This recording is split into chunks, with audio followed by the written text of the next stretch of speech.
আসসালামু আলাইকুম। ভালো আছেন, সুস্থ আছেন? সুন্দর বিকাল, বিকাল সুন্দর হোক, যেন ভালো ভালো কন্টেন্ট আপনারা দিতে পারেন, আমরাও দিতে পারি।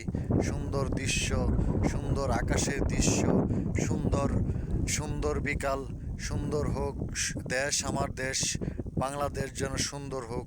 বাংলাদেশের মানুষ যেন সুন্দর সুন্দর কাজ করতে পারে। বাংলাদেশের মানুষ যেন সুন্দর সুন্দর ভালো ভালো অন্যায়ের অন্যায় অন্যায় কাজ যেন না করতে পারে। অন্যায়ের প্রতিবাদ করবেন আপনারা। অন্যায় দেখলে ছাড় দিবেন না কেউকে। অন্যায়ের প্রতিবাদ করে যাবেন, যতদিন বেঁচে থাকবেন অন্যায়ের প্রতিবাদ করে যাবেন। আগামী 12 তারিখ জাতীয় সংসদ নির্বাচন, যেন দানের শীষে ভোট দিয়ে আপনারা যেন জয়যুক্ত করতে পারেন। সকলকে ভালো থাকবেন, সুস্থ থাকবেন, দোয়া করবেন আমার জন্য। ভিডিওটা বেশি বেশি শেয়ার করে দেবেন।